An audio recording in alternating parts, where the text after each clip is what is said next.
The alarm bells rang through the massive space station like screaming metal birds. Ambassador Kethler's blue skin turned an even deeper shade as he rushed through the curved corridors of the Galactic Council headquarters.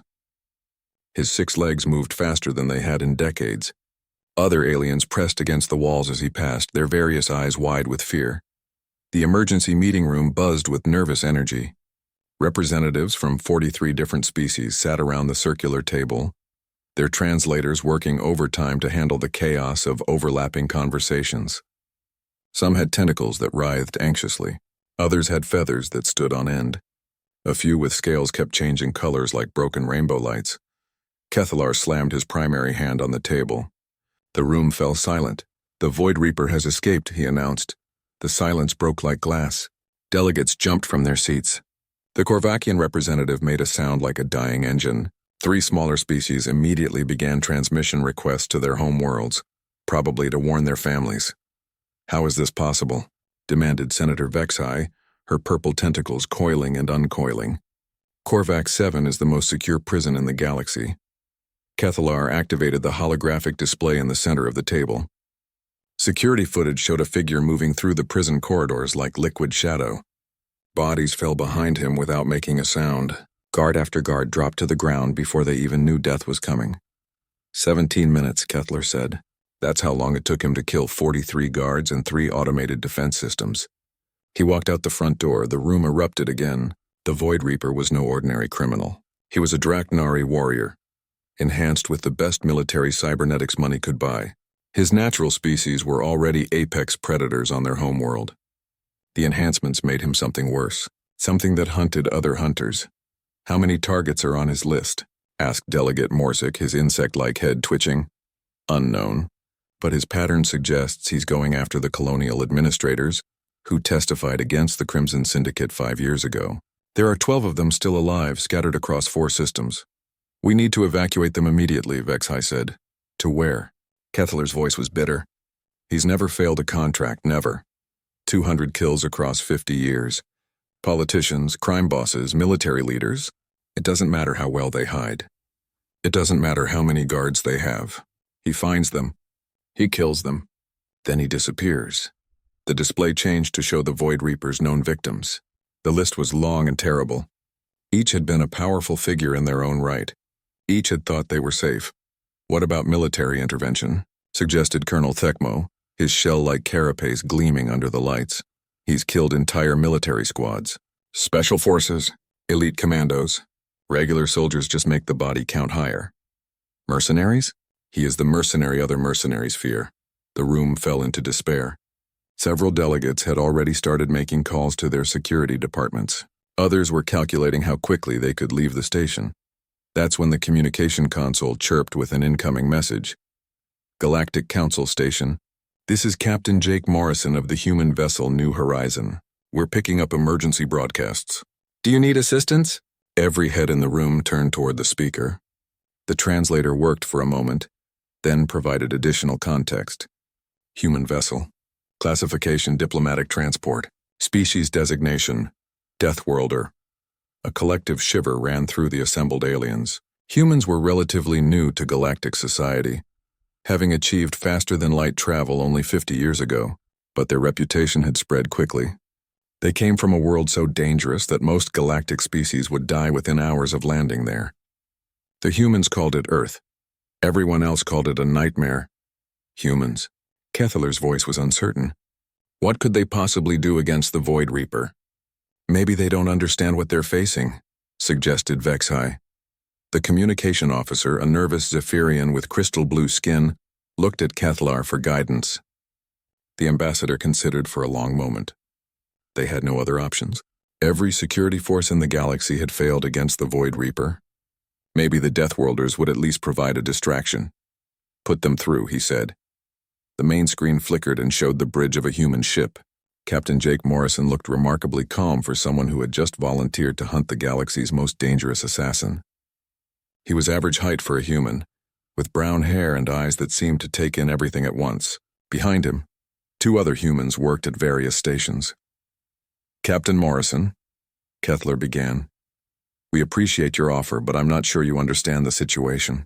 The individual we're dealing with is extremely dangerous. Jake's expression didn't change. The Void Reaper, right? We've heard of him. Draknari assassin, military-grade cybernetics, perfect kill record. Then you understand why we cannot accept your help. This is not a job for diplomats. Something that might have been amusement flickered across Jake's face. Ambassador, with all due respect, tracking dangerous predators is something humans have been doing since before we discovered fire. We'd like to help. This isn't just any predator, Kethler insisted. He's killed trained warriors, special forces operatives, entire security teams. So have grizzly bears, said the human woman at the science station without looking up from her work. And we turned those into tourist attractions. The aliens in the meeting room exchanged glances. The humans were either incredibly brave or incredibly stupid. Given their reputation, it was probably both. Captain, Kethlar tried again. The Void Reaper has never failed a contract. He's considered the perfect killing machine. Jake nodded thoughtfully. Perfect killing machines are actually pretty rare in the universe. Usually there's some kind of weakness or flaw. Mind if we take a look? Before Kethlar could respond, alarms started blaring again.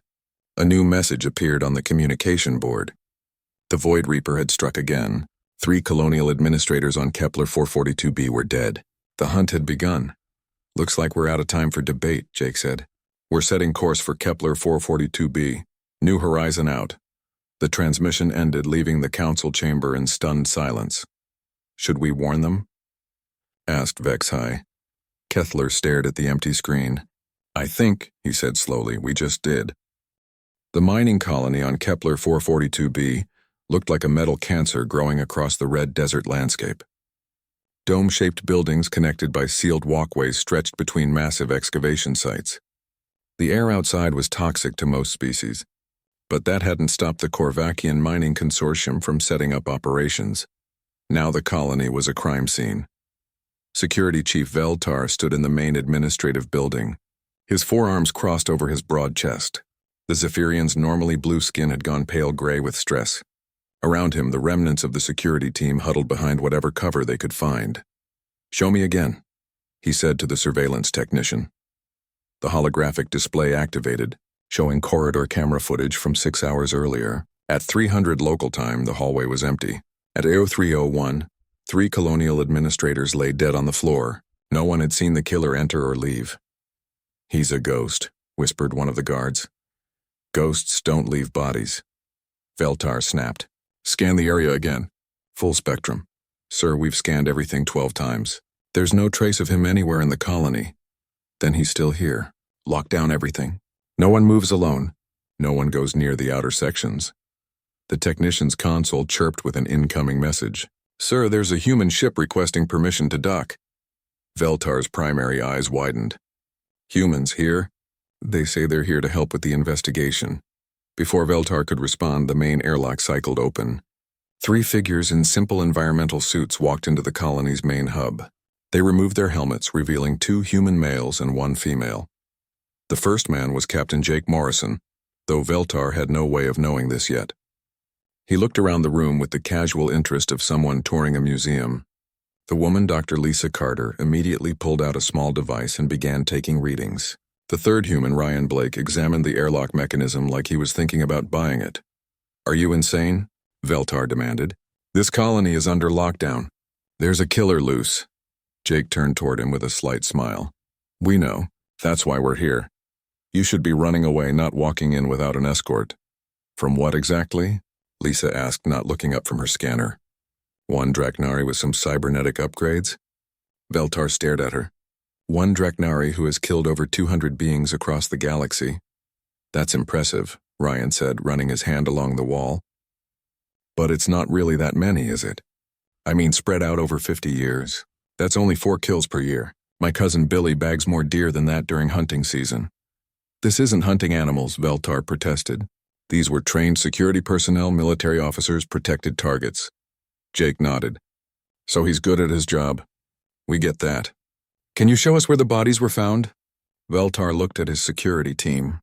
They seemed as confused as he was. These humans were acting like they were investigating a minor theft, not hunting a legendary assassin. The crime scene is restricted, he said. Not to us, Lisa replied, holding up some kind of credential. Galactic Council authorization. We're here as consultants. Reluctantly, Veltar led them to the administrative section. The bodies had been removed, but bloodstains and scorch marks told the story. 3 administrators killed within seconds of each other. No signs of struggle. No defensive wounds. Jake knelt beside one of the larger bloodstains and examined it carefully. Lisa, what do you think? Plasma weapon? Definitely. Low power setting, precise shots. He wasn't trying to make a mess, just get the job done efficiently. Ryan was examining burn marks on the wall. Interesting angle. He was about 2 meters tall, maybe a bit less. And see this spacing? He's got a slight limp in his right leg. Veltar couldn't believe what he was hearing. How can you possibly know that? Blood spatter patterns, Lisa explained. The angle of the plasma burns. Basic forensics. This is elementary stuff. Elementary. One of Veltar's guards made a choking sound. The Void Reaper is a master of stealth and assassination. He's good, Jake agreed, standing up. But he's not invisible. Look here. He pointed to a barely visible scuff mark on the floor. He caught his toe on this raised section. That confirms the limp. And here, he indicated a spot near the ceiling. Thermal exhaust from his cybernetics. He's using an older cooling system. You can tell all this from looking at a crime scene? Veltar asked. You can't? Ryan seemed genuinely surprised. This is basic tracking. We learned this stuff in school. The humans spent the next hour examining the scene with the same methodical care they might use to study an interesting rock formation. They took measurements, collected samples, and made notes. Through it all, they maintained an attitude of casual professionalism that unnerved the colony's security forces. Sir, the technician called from the main hub. We're receiving a transmission. It's from him. Everyone rushed back to the communication center. The main screen flickered and showed a figure in dark armor. The Void Reaper's face was hidden behind a tactical mask, but his voice carried the cold certainty of death itself. I know you're hunting me, humans, he said. I've been watching your investigation. You should have stayed on your little blue rock. Leave now and I might let you live. The transmission ended. Veltar turned to the humans expecting to see fear, or at least concern. Instead, Jake was making a sound that the translator couldn't quite process. It took Veltar a moment to realize what it was. The human was laughing. Did he just threaten us? Ryan asked, grinning. I think he did, Lisa replied, checking her scanner again. That's actually kind of cute. Cute? Veltar's voice rose an octave. He just threatened to kill you. Jake wiped his eyes. Look, I appreciate the warning, but we're here to do a job. Besides, his threat wasn't very specific. Might let you live is pretty weak intimidation. He has killed over 200 beings, Veltar repeated. So far, Jake said. But his record is about to take a hit. Ryan was already working on a response transmission. What should we tell him? Jake considered for a moment. Keep it simple. Let him know we got his message. Ryan activated the transmission system. Jake stepped in front of the camera, that same slight smile on his face. Message received, he said. Looking forward to meeting you. He made the same sound again, the low, amused chuckle that seemed to come from somewhere deep in his chest. Then he cut the transmission. Veltar stared at the humans in disbelief. In 50 years of law enforcement, he had never seen anyone respond to the Void Reaper with laughter. Are you trying to make him angry? He asked. No, Jake replied. We're trying to make him confused. Angry is predictable. Confused makes mistakes. Lisa looked up from her scanner. Speaking of which, I'm picking up elevated stress hormones in the air filtration system. Our friend is somewhere in the colony right now and he's not as calm as he pretends to be. How can you tell? Because, Ryan said, checking his own equipment, he's been watching us for the last 10 minutes. And according to these readings, his heart rate just spiked. Somewhere in the shadows of the colony, the galaxy's most feared assassin was beginning to realize that hunting humans might be different from hunting other species. But he had no idea just how different it was going to be. The next morning brought a new horror to the mining colony. Security Chief Veltar stood in the cargo bay, staring at what had once been 6 Korvakian guards. They were arranged in a perfect circle, each killed with surgical precision. In the center, carved into the metal floor, was an ancient Dragnari symbol that roughly translated to death from above. He's escalating, Veltar muttered to his remaining officers. This isn't just killing anymore. He's making a statement. The humans arrived at the scene 15 minutes later, still wearing the same casual expressions they'd had since landing. Jake walked around the circle of bodies like he was examining a flower garden. Lisa took readings with her scanner while Ryan photographed the symbol from different angles. "Interesting presentation," Jake commented. "Very theatrical." Theatrical? Veltar couldn't keep the hysteria out of his voice. 6 of my best guards are dead and you call it theatrical? "Well, yeah," Ryan said, kneeling beside the carved symbol. "Look at this." He spent at least an hour carving this design. "That's not efficient killing, that's showing off." Lisa nodded. "The positioning of the bodies is ceremonial. He's trying to intimidate us by demonstrating his knowledge of ancient warrior traditions." "Is it working?"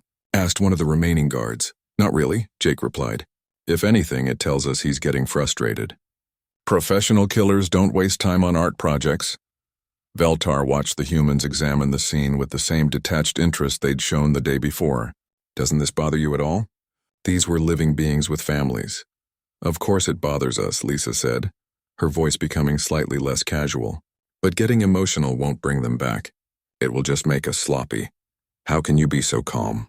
Jake straightened up from examining one of the bodies. "Chief, where we come from, death is part of life.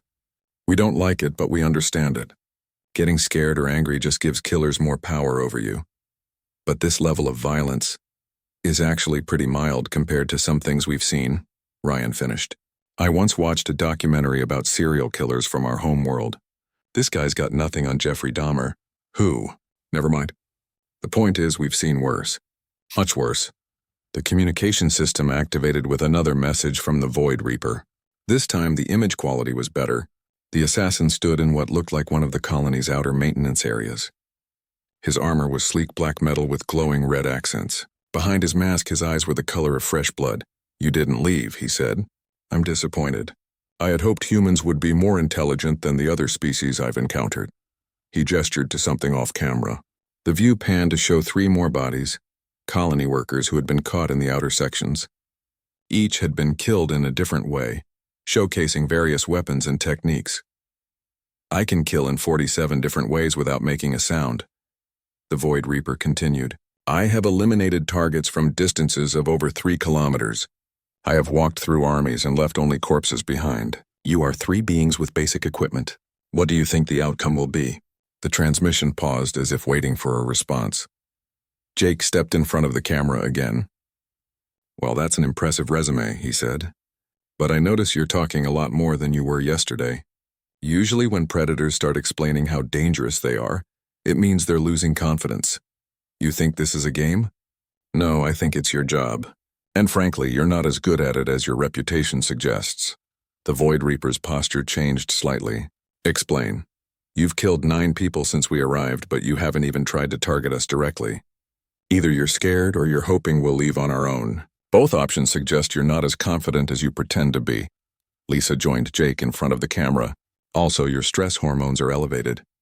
We can detect them through the air filtration system. Whatever cybernetic enhancements you have, they're not masking your emotional state very well." "Impossible." Ryan appeared beside them, holding a small device. "Actually, it's pretty easy. Humans are really good at reading biochemical signatures. We evolved to track wounded animals across long distances. A stressed Draknari in an enclosed environment is like following a trail of breadcrumbs." For the first time, the Void Reaper's voice carried a note of uncertainty. "You're lying, are we?" Jake's smile was almost friendly. "Tell you what. We know you're in maintenance section C7. Why don't you come find us in the main hub? Unless you're too busy carving symbols and arranging bodies." The transmission cut off abruptly. Veltar stared at the humans in shock.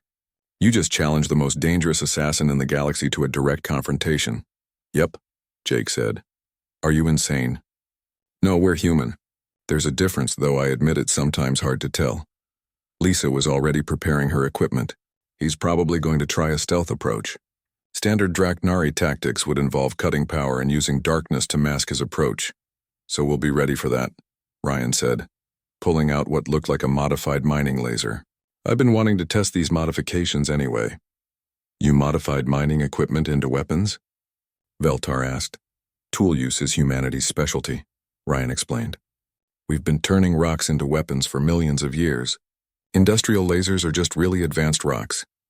An hour passed in tense silence. The colony's remaining security forces had barricaded themselves in the armored command center. The humans sat calmly in the main hub, apparently reading technical manuals and discussing modifications to the environmental systems. "This is taking longer than expected," Lisa commented. "Maybe he's having second thoughts," Jake suggested. That's when the lights went out. Emergency lighting kicked in, bathing everything in red. Somewhere in the darkness, something moved with the fluid grace of a natural predator. The Void Reaper had come to collect his targets. "Showtime," Ryan whispered, activating his modified laser. The first attack came from above. The assassin dropped from a ventilation shaft, plasma rifle already firing. But the humans weren't where he expected them to be. They had moved the moment the lights failed, spreading out to cover different angles. Jake's voice came from the darkness, calm and conversational. "Nice entrance. Very dramatic. But you telegraphed your approach with the power cut." A plasma bolt answered him, scorching the wall where he had been standing. "Also," Lisa's voice came from a different location, "your cybernetics are giving off electromagnetic signatures. We can track you even in the dark." Another shot, another miss. "One more thing," Ryan added from yet another position. "Humans actually see pretty well in low-light conditions. Evolution on a dangerous world and all that." The Void Reaper's response was a wordless snarl of frustration. This wasn't how his hunts usually went. His targets were supposed to be hiding in terror, not calmly critiquing his technique. "You want to know the funny thing about apex predators?" Jake's voice was getting closer. "They're usually only apex on their home territory. Put them somewhere else against something they don't understand, and suddenly they're just another animal trying not to get eaten." The sound of boots on metal echoed through the chamber. The galaxy's most feared assassin was running. For the first time in his career, the Void Reaper was afraid. And in the darkness of the colony hub, 3 humans smiled. The Void Reaper had retreated to the industrial section of the colony, his perfect record cracking like ice under pressure. For 50 years he had been the hunter. Every target had cowered before him, begged for mercy, or died in terror. These humans were different. They acted like they were enjoying themselves.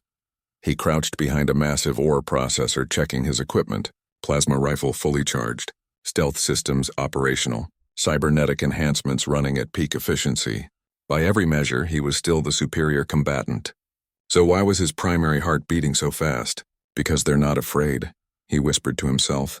"Fear is the weapon. Without fear, they're just—" He couldn't finish the thought. In his entire career, he had never encountered prey that didn't fear him. Meanwhile, in the main hub, the humans were having what could only be described as a casual conversation. "I think he's in the industrial section," Lisa said, checking her scanner. "The electromagnetic readings are strongest from that direction." "Makes sense," Ryan replied, examining a schematic of the colony layout. "Lots of heavy machinery to hide behind. Multiple exit routes, and the background EM interference will make it harder for us to track him precisely." Jake nodded. Good tactical thinking on his part. But it also means he's thinking defensively instead of offensively. That's a major shift in psychology. Security Chief Veltar, monitoring from the command center, couldn't contain himself anymore. "How are you discussing this so calmly? He's a master assassin with military-grade cybernetics. And we're persistence hunters from a deathworld," Jake replied through the comm system. "This is literally what we evolved to do." "Which is what exactly?" "Chase dangerous things until they make mistakes." Lisa was already moving toward the industrial section, her scanner sweeping back and forth. "Think about it from his perspective, Chief. He's spent his whole career being the thing other people run from. Now he's the one running. That's got to be psychologically devastating." "You're giving him therapy while hunting him?" "Understanding your target is part of hunting," Ryan explained, following behind Lisa with his modified laser ready. "Humans have been doing this for millions of years. We know how predators think because we used to be prey ourselves." They reached the entrance to the industrial section. The massive doors were sealed, but Ryan's scanner showed they had been recently tampered with. "He's locked himself in," Jake observed. "Interesting choice." "It's a trap," Veltar warned through the comm. "Obviously," Lisa agreed. "But it's also a sign of desperation. Professional assassins don't usually lock themselves into confined spaces with their targets." Ryan was examining the door controls. "I can override this, but it'll take a few minutes." "Or," Jake said, "we could just knock."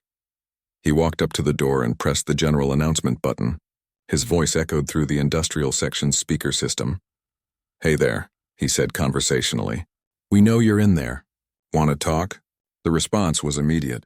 Plasma bolts punched through the door, missing Jake by inches. He didn't even flinch. "I'll take that as a no," he continued. "Fair enough. But I thought you might want to know that we've been studying Draknari combat techniques for about 30 years now. Ever since first contact, more plasma bolts." Ryan casually moved to a safer position while continuing to work on the door controls. "See, the thing is," Jake went on, "your people are impressive warriors. Really impressive. But you evolved on a garden world. Plenty of food, stable climate, predictable threats. Your combat style reflects that. What's your point, human?" The Void Reaper's voice came through the speakers, tight with anger. "My point is that humans evolve differently. We come from a world where everything is trying to kill you all the time. Predators, weather, diseases, other humans. We had to get creative to survive." Lisa joined the conversation. "For example, we learned to track wounded animals across incredible distances. Your cybernetics are bleeding electromagnetic signatures all over the place. We can follow you anywhere in this facility. And we learned to use tools," Ryan added, finally cracking the door lock. "Everything is a potential weapon when you're desperate enough." The door slid open with a grinding sound. The industrial section beyond was a maze of pipes, conveyor belts, and processing equipment. Perfect hiding spots everywhere, which also meant perfect ambush opportunities. "After you," Jake said politely to his teammates. They entered the maze with the careful coordination of people who trusted each other completely. Lisa's scanner guided them around the worst choke points while Ryan's modified equipment watched for electronic signatures. Jake simply watched everything else. The first ambush came from above.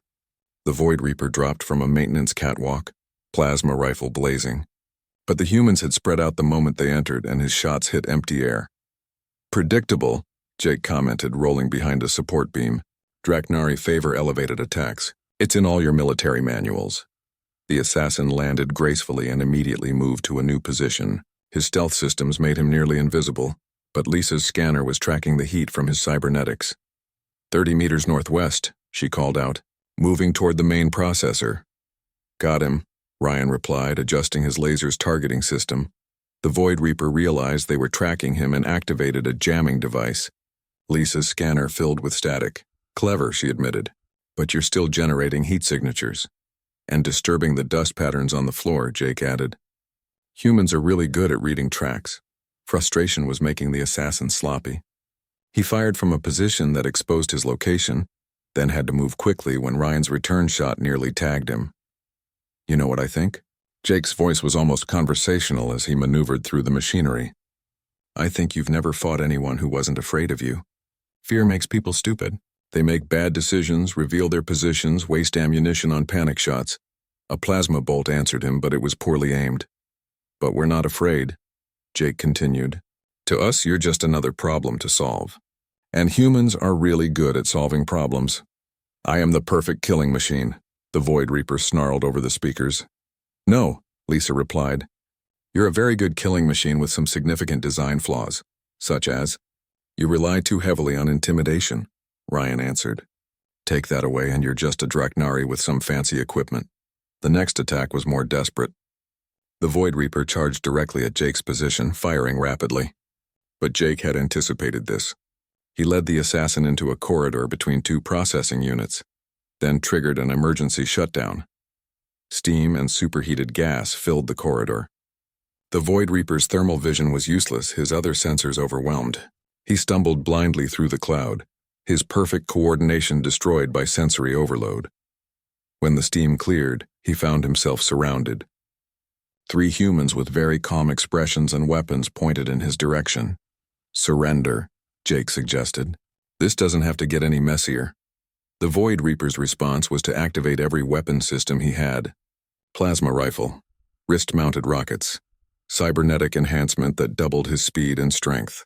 He became a whirlwind of destruction, tearing through the industrial equipment like it was paper. But the humans were already gone. They had vanished into the maze of machinery like ghosts, leaving him alone with his rage. "You can't run forever," he shouted. "We're not running," came Jake's voice from everywhere and nowhere. "We're positioning." That's when the Void Reaper realized he had walked into a trap 50 years in the making. The humans hadn't been hunting him, they had been hurting him. The Void Reaper stood in the center of the industrial maze. his cybernetic senses screaming warnings that he couldn't interpret. Every direction looked like a potential escape route. Every shadow could hide an enemy. For the first time in his career, he felt like prey. "I know you're out there," he called, his voice echoing off the metal walls. "Show yourselves and face me directly." "Why would we do that?" Jake's voice seemed to come from every speaker in the facility. "You've got better weapons, better armor, and 50 years of experience. A direct fight would be stupid. Then you admit I'm superior. In a stand-up fight? Absolutely. But this isn't a stand-up fight. This is a hunt, and humans are very good at hunting." The Void Reaper spun around, trying to locate the source of the voice. His thermal vision showed heat signatures everywhere: cooling pipes, processing equipment, energy conduits. "But no humans. You're cowards," he snarled. "We're practical," Lisa's voice replied. "Why fight fair when you can fight smart?" "Because warriors have honor. Honor is a luxury," Ryan added. "Survival is a necessity." The assassin was moving now, trying to find a position that couldn't be surrounded. But every step took him deeper into the maze. The humans had been studying the facility layout for hours, while he had focused on hiding and intimidation. "You want to know something interesting about humans?" Jake's voice was getting closer. "We're the only species that practices persistence hunting." "Do you know what that means?" The Void Reaper didn't answer, but his grip tightened on his plasma rifle. "It means we chase our prey until it collapses from exhaustion. Not the fastest approach, not the strongest, but absolutely relentless. We just keep coming until our target makes a mistake. I don't make mistakes. Everyone makes mistakes when they're tired and scared. I am not scared." Lisa's scanner readings, transmitted through their shared communication system, told a different story. The Void Reaper's stress hormones were off the charts. His heart rate was elevated. His movement patterns showed increasing desperation. "Your biochemistry says otherwise," she observed. "Adrenaline, cortisol, elevated neurotransmitter activity. Classic fear response." The assassin's next shot was wild, striking a cooling pipe and filling the area with more steam. He was losing control, making the kind of panicked decisions that would have gotten him killed decades ago. "Here's what I think happened," Jake continued, his voice now coming from multiple directions as the humans moved through the maze. "You got your reputation by killing people who were already afraid of you. Politicians, crime bosses, military officers, they all knew you were coming. They hid, they ran, they made stupid choices. I am the perfect predator. No, you're a specialist. Very good at what you do, but only within specific parameters. Put you outside those parameters." The Void Reaper spun around as a shadow moved behind him. Ryan stepped into view, his modified laser pointed casually at the ground. "And suddenly you're just another animal," Ryan finished. The assassin raised his plasma rifle, but Jake appeared from a different direction. "I wouldn't," Jake suggested. "Lisa's got a clear shot from the maintenance level." Sure enough, Lisa's voice came from above. "Confirmed. Clean targeting solution." For the first time in 50 years, the Void Reaper was outmaneuvered. 3 humans with improvised weapons had surrounded the galaxy's most feared assassin, using nothing but patience and planning. "This is impossible," he whispered. "Not really," Jake replied. "You made the classic mistake of underestimating your prey. See, the thing about humans is that we're not individually very impressive. We're not the strongest or the fastest or the toughest, but we're really good at working together. And we're excellent at learning from our mistakes," Lisa added. "Every species that's ever hunted us taught us something new about survival. Plus," Ryan said with a grin, "we're absolutely too stupid to know when we're outmatched, which turns out to be a significant advantage." The Void Reaper's armor was still functional. His weapons were still charged. His cybernetic enhancements still gave him superhuman capabilities. By any objective measure, he could still kill all 3 humans before they could stop him. But he didn't move. "Why?" he asked quietly. "Why what? Why aren't you afraid?" Jake considered the question seriously. "Because fear is a choice. You can feel it, acknowledge it, and then decide what to do about it. We chose to do our job instead of running away." "But I am death incarnate." "No," Lisa said gently. "You're a being who kills other beings for money. That's not the same thing as death incarnate. Death incarnate would be more like a black hole or a gamma-ray burst or the heat death of the universe. Or Australian wildlife," Ryan added helpfully. "What? Never mind. Earth thing." The Void Reaper looked around at the 3 humans surrounding him. They weren't gloating. They weren't angry. They were just doing their job with the same calm efficiency they might use to repair a broken machine. I don't understand, he said. That's okay, Jake replied. Understanding isn't required for surrender. The assassin's weapon clattered to the floor.